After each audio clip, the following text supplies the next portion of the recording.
Love this podcast? Support it and sponsor today. Simply head to ozcastnetwork.com for details. So what do you do when the clock strikes 12 on December the 31st and the New Year's rolls in? Do you make resolutions or not?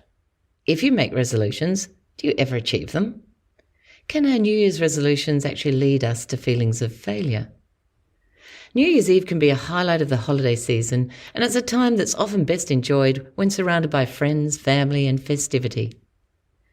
The New Year's resolution was commonly thought to have begun in ancient Babylon, more than 4,000 years ago, to appease their gods. The Babylonians went before their gods with promises, expecting favours in the new year. A new year for the Babylonians started mid-March after planting their crops. During this time, they held a 12-day religious festival to reaffirm their loyalty to the existing king or to bring on a new one. They also went before their gods with promises to pay off debts and return borrowed objects. The Babylonians believed that if they kept their promises, the gods would grant them favours in the new year. Similarly, they believed they wouldn't get favours from the pagan gods if their promises were empty. There are many different New Year's celebrations all over the world. In Spain, a grape is eaten at each of the 12 strokes of the clock at midnight. It's thought to bring good luck for the coming months. Just before midnight, people in Denmark stand on chairs, ready to jump off them at midnight and leap into January. In Switzerland, it's customary to drop a dollop of cream on the floor to bring a prosperous new year. In Greece, an onion is hung on the front door as a symbol of rebirth. On New Year's Day, parents wake their children up by tapping them on the head with an onion. New Year's resolutions in the Western society is another of these traditions. Now, this can be an inspirational idea for some, but for many, it can be a stressful, unfulfilling process. When the party ends and the dust settles and the excitement and hangover disappear, the days following January the 1st can be a confronting experience. With an entire year of cavernous possibilities ahead, some people look to reappraise their life. Now, some personality types like lists and planning and enjoy making their New Year's resolution and making it happen. Other personalities don't like planning, and they go with the flow, make New Year's resolutions on New Year's Day and never think about them again. Other personality types just don't do anything at all. Which one are you? As we all know, New Year's resolutions can be notoriously fickle and prone to failure. However, there are thought to be certain steps to successful sticking to goals, no matter who you are or what type of personality you are. I'm Kate Mason and welcome to Parenting and Personalities. This is the podcast that connects you to the ones you care about the most.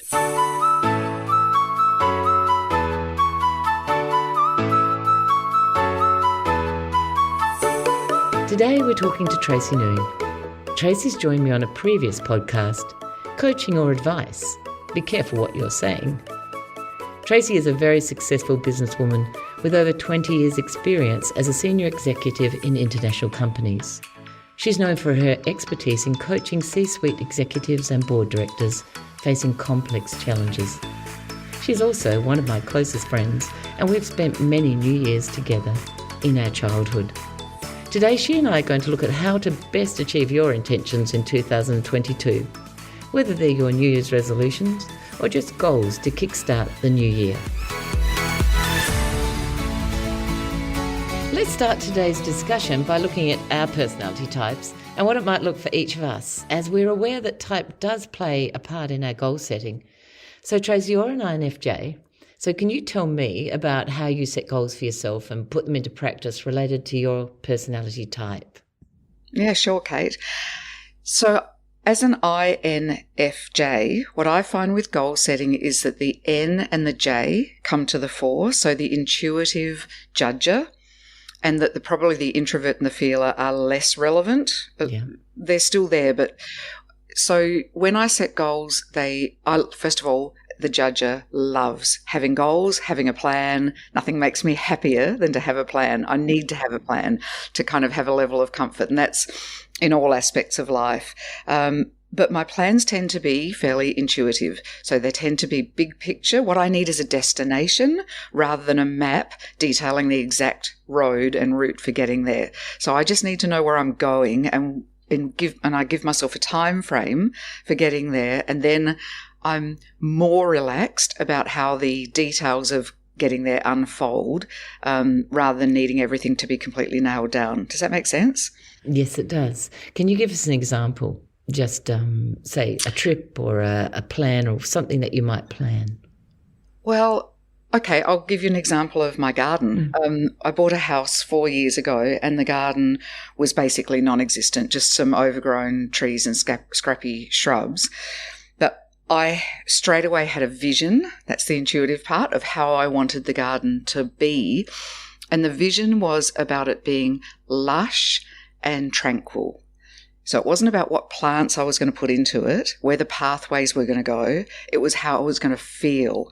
And then from there, the garden has evolved over the 4 years to become, it is now very lush and it is very peaceful. It's full of birds and flowers and trees and green leaves. And when you step out into it, what people always say to me is, oh, it's so peaceful here. And I'm like, yeah, that's what I was going for. But when I came up with that idea, as I said, it wasn't about the detail. It was about the big picture. Which is very interesting because I'm not a big picture person. So a quick example of the same thing, a garden. My son's having his front garden done up. And as sensing types, we're standing there going, oh, maybe we need a bit of paving over there. Or maybe we'll put a bush over there and a tree. And we got a friend of ours who's a big picture person. And he came out and did exactly what you're talking about. This is what amazes me about this type of stuff because I am so not this.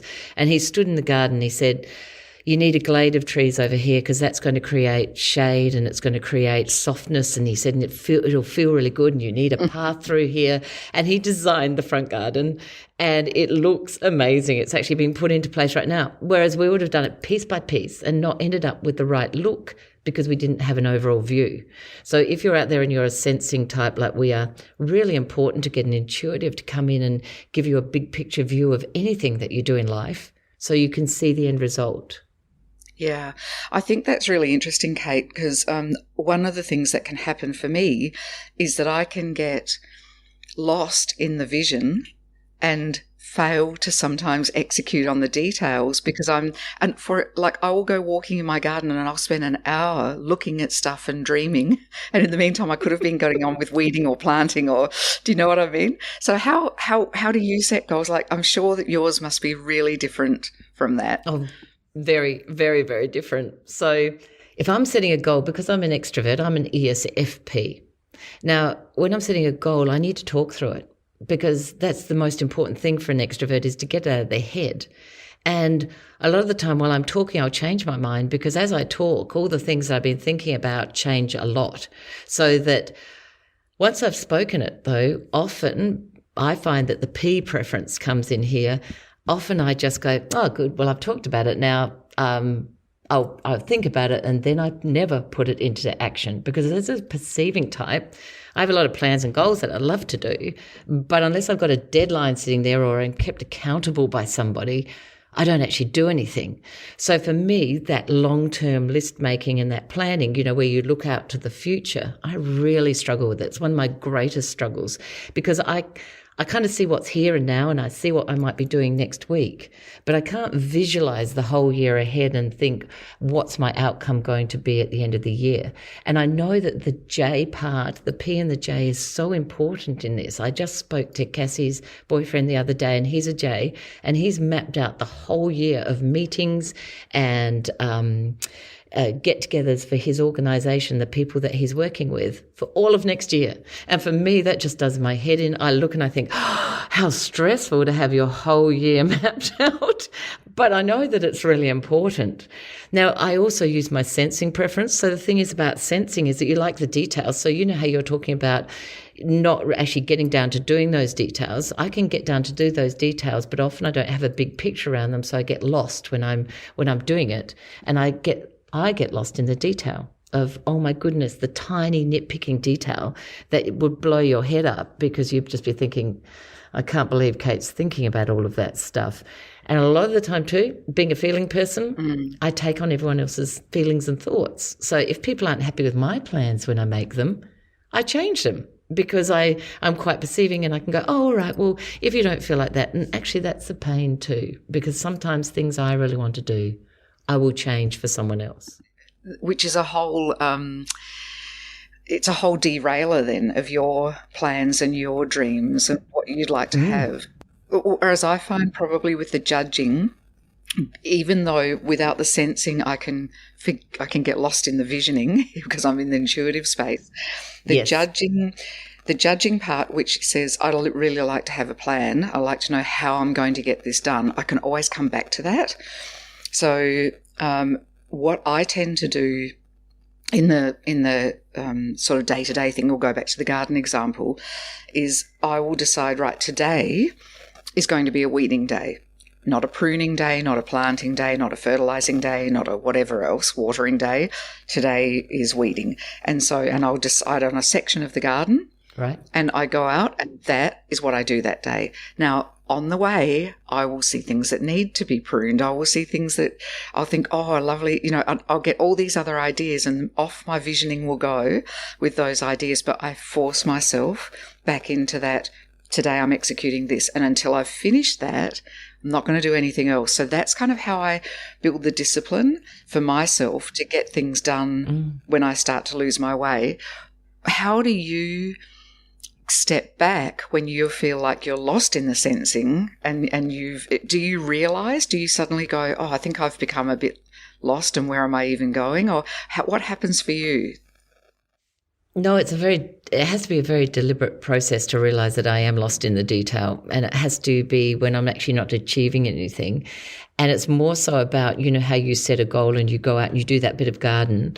As a perceiving type, I don't. I love to start 5 different things at once, and I often never finish them, but I don't feel bad about that. It feels quite good. I'm okay with that. If you set me a specific task, I will actually get bored really fast, and it will be like, disinterest will come on immediately if you tell me that's the only part of the garden I can do.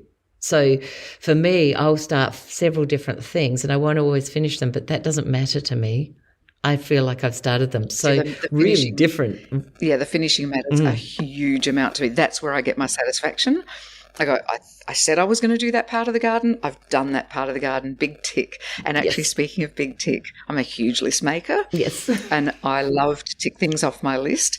Then that's the judging part coming out. And one of the things that I do that I know is just absolutely ridiculous, and I laugh at myself, but I will not change it because it still gives me the satisfaction, is if I've done more than I had on my list in any given day, I will then write those things on my list in order to tick them off because it gives me a sense of satisfaction. It's the endorphin hit from the satisfaction of I've accomplished these things, and I will literally write them on the list after I've done them so that I can tick them off. Like, it's just crazy. But that's, again, I think that's that judging thing. You just love this feeling of completion, and satisfaction comes from that. Starting 5 jobs and not finishing them would utterly stress me out. Yes. Now, the thing about that, though, is that the way that you move forward with your decision-making and your goals is actually the best way to tell the truth. So for people like me, who struggle with the goal setting and the just goal setting and list making, because I have several lists, and when I actually find one that I've done things on, I go, woohoo, and I tick it off. And then when I see I haven't done any, I just screw it up and put it in the bin, because obviously it wasn't important enough to have done anything to, so it really didn't matter. But for me, I do see the positive in making a plan, because a plan does help even us perceiving types and the detailed types. So if we're looking at New Year, so everybody, oh my goodness, I'm going to make New Year's resolutions. So how do you feel about that? And do you make New Year's resolutions? Yeah, I absolutely do, but I don't call them New Year's resolutions. So to me, a New Year's resolution is a dream. It's not a plan. Right. Like, people dream of losing weight or getting fit or finding a life partner or getting a promotion or whatever. That's a dream. That's a vision. That's intuitive. That's the big picture idea. That is not a plan. And so to me, it's very easy to not fulfill it and then to feel bad about yourself because you didn't do it. So it just so happens that this time of the year for me, we go Christmas, then my birthday, then New Year. So there are a lot of things that, Christmas is always that end of year kind of event, and then it's my birthday, so that's the end of the year and the beginning of a new one. I'm all about beginnings. I love beginnings. And then the new year. So I have, since my mid-20s, which is a little while ago now, I have an annual process that I go through, and this has not varied really much in the last X decades, which is that at this time of year, I reflect on the year that was, and then I do a 1 year, 5 year and 10 year plan. And I'm sure. Stressed already over here. Yep, exactly. And it brings me, so the 10 year, of course, is the big vision. Where do I want my life to be 10 years from now? How do I want my life to feel 10 years from now? So that's leaning into more that feeling side, which is really for me part of the visioning. And I'll endeavour to describe it. I can get into the 7 segments that I break my life down into if you want me to, but I break it down into 7 segments and I rate them, and I then set goals for each segment for the 10 years out, which is pretty loose at this stage. Yep. For the 5 years out, which is not, that's only 60 months away, which is not that many. And then for the Thanks 1 year. for breaking that down for me, Trace. 60 months, I've never thought about that. 12 months, I got that. I know. How many more, summers are you ever going to have for the rest of your life, Yep. blah, blah, blah. And then I do a 1 year plan, which is relatively detailed. The interesting thing for me, and I think this is where the intuitive thing comes in too, is that once I've written that plan, Kate, I don't look at it again. Okay. So having written it, for the intuitive judger, that's enough. I've envisioned something. I've written it on a piece of paper. I don't need now to tick things off that list. It's really different from my day-to-day sense of how to get through.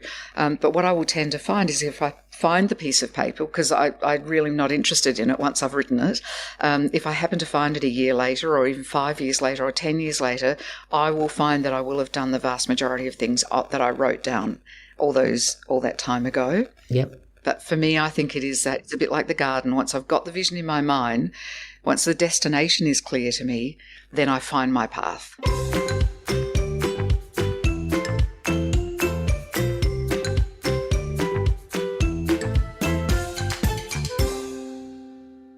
Hey, parenting's a tough gig.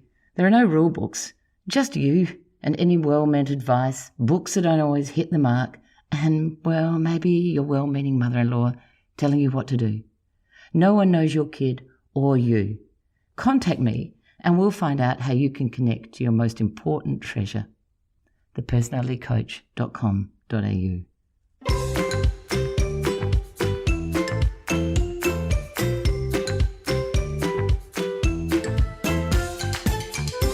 What about you? Do you do New Year's resolutions? Yeah, I do. We get out a scrap of paper usually on New Year's Day, Paul and I, both perceiving types, and we write down what we'd like for next year. There's no 10-year plan or 5-year plan because we sit there as perceiving types and go, well, why make a 10-year plan or a 5-year plan? Because things are going to change so much in between that time. I mean, look at COVID, look what happened there, that if we start putting all our effort and time into designing that future that might not appear, such a waste of time. So really, we'll have a little look at the year ahead and see what's going to happen. So we write down our resolutions then, and same as you, never look at them again, but have no plan of any kind. So it might be buy a house, get a business, very simplistic as well.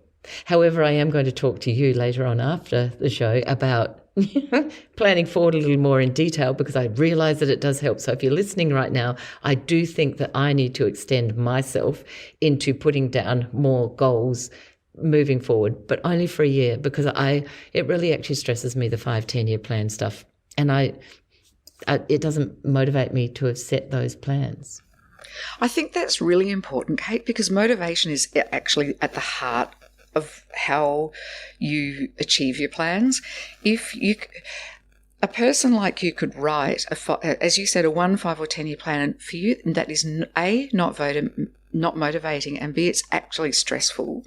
So it's not helpful. I personally think being at the other end of the scale too, which is that you have to plan everything and it has to be nailed down and then you have to rigidly follow that plan, can also be a recipe for stress and unhappiness.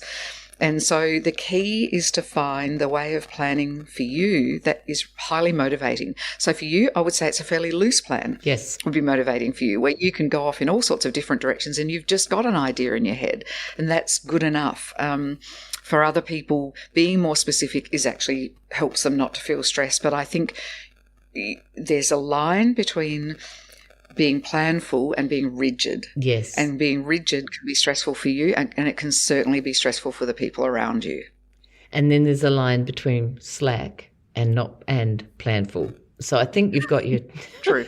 You've got your rigid and you're really cruisy on either side. And so if we're going to go for the middle ground, when you're making a resolution, do you write down, so there's something called SMART goals. If you could tell us what those goals are and that goal setting method, because it's really, I think that's one really good way of even just doing a few plans around and goals around that.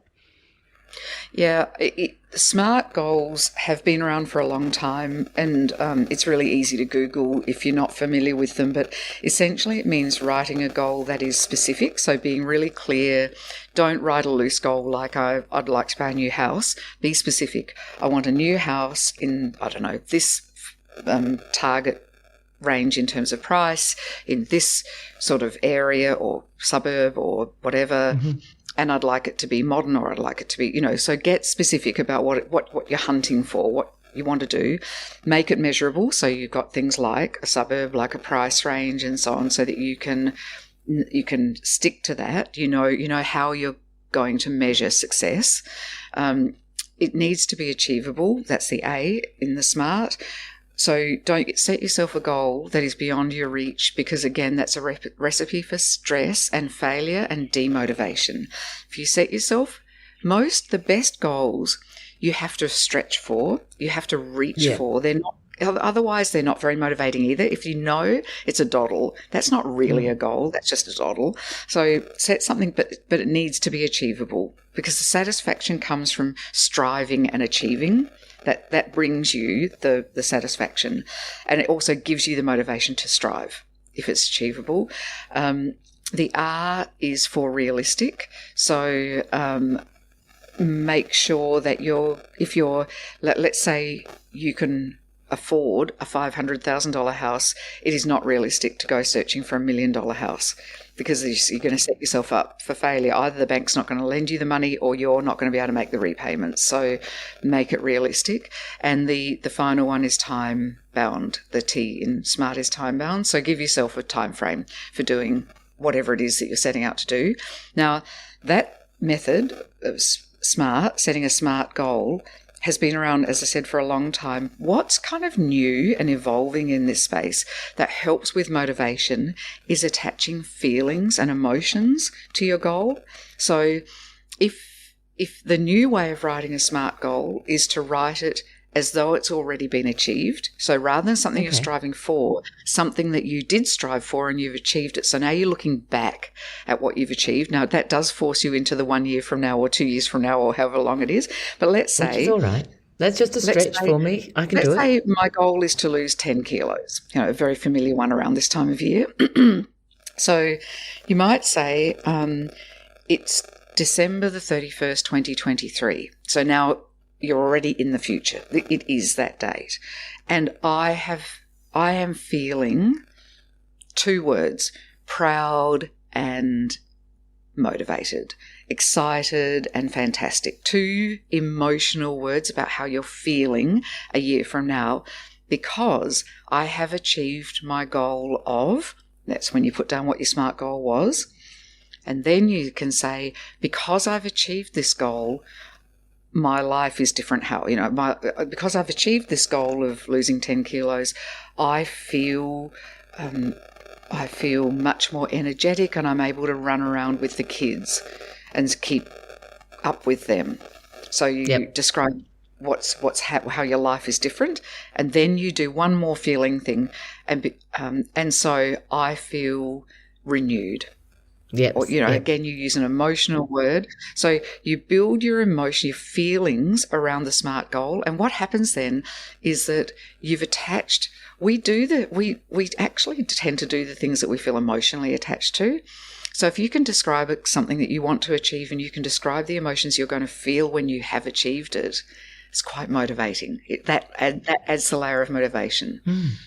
I really like that approach. That sounds like a great idea. And I actually, after you and I had spoken about it the other day, I addressed that with my daughter, because she was sitting there goals, saying, this is what I want next year. And I said exactly that to her, and it changed her whole process. She really engaged in that, because she started to feel really good about what she was saying about her business. She wanted to achieve more in her business, and we wrote down a few more details around it. And I said, well, how will it feel when this happens?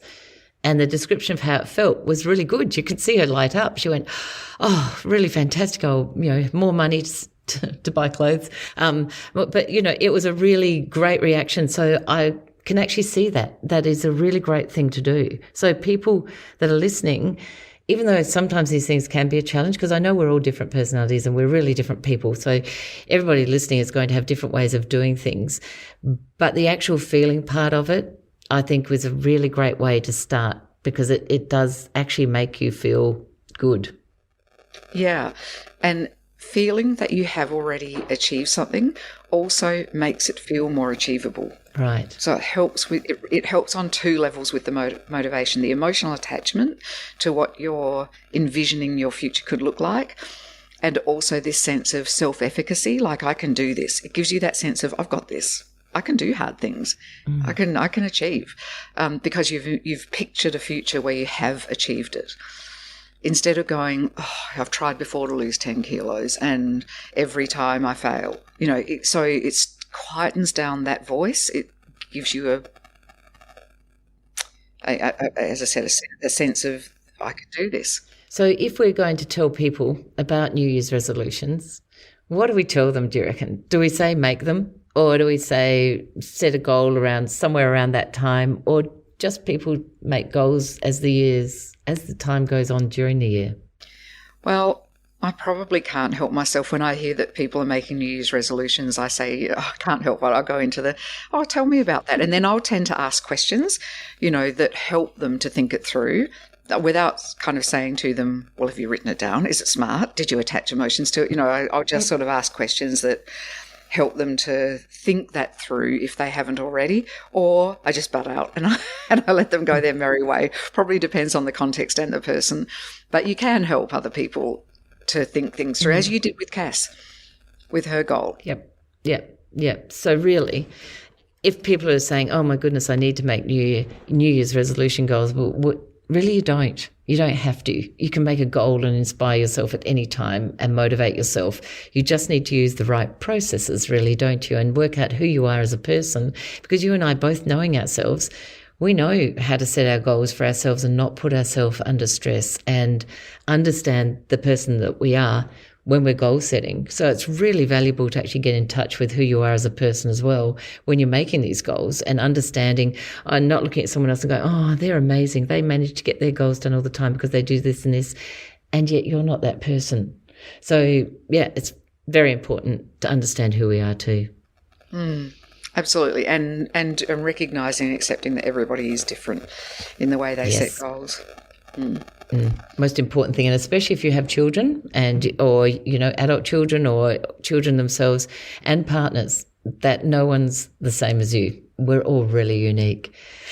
On that note, Trace, thank you so much for spending this time with me, and I wish you a wonderful new year, and I hope that at the end of next year, your list, you are able to say, I am amazing. Thanks, Kate. Right back at you. Remember that personalities do play a big part in how we plan and how we structure our world, and they play a large part in the vision that we have for ourselves moving forward. My husband wrote his New Year's list one year, put it in a drawer, and discovered it at the end of the year. What he found was he'd achieved everything on that list without even needing to review it or deliberately remember it. And there were some big goals on this list: buy a new car, expand the business, buy a new house. So sometimes even just putting them on paper does help your mind put something into action and push you forward. If list or goal setting isn't important to you, experimenting with things that make you stretch in different ways can be important. If you're an introvert, sometimes just writing your goals down and getting it out of your head is vital. As an extrovert, talk about what's inside your head, but try not to go off track until you've actually written your goals. As a sensing person who loves details, try to expand your thinking to a bigger and more creative picture. What challenges can you make to the things that you always do? They don't need to be huge, just a little bit of change. As an intuitive, just make sure all of those plans and dreams and goals that you have are realistic and have some practicality to them. Those with a judging preference, give yourself a break. If all your goals and plans don't align or change or don't come to fruition, don't worry. Life never runs in a straight line. Reassess, change plans, and move on. And relax, because life is change. Perceiving types. Plan to follow your plan. Check in regularly with a friend or a co-worker to see what you've achieved and what's actually really not worth your time. When you reach a goal, it does feel great, and perseverance is the key. Wishing you a happy new year. No matter what goals you have in mind, remember it's your family, the relationships you keep, the actions you take, and the reactions you make that will bring you love and happiness. Seeing the world through someone else's eyes will make your year the best year yet. I'm Kate Mason. Thank you for listening to Parenting and Personalities. If you've enjoyed this episode, we'd love it if you could leave a rating and a review. That would help others learn about the podcast. If you're interested in discovering more about you and your family's personality types, you'll find my newly launched book, Who is This Monster or Treasure in My House, on Booktopia or Amazon.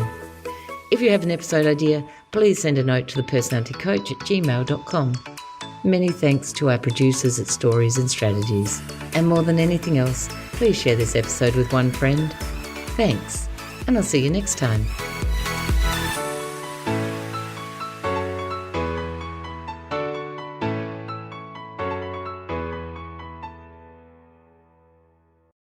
Love this podcast? Support it and sponsor today. Simply head to ozcastnetwork.com for details.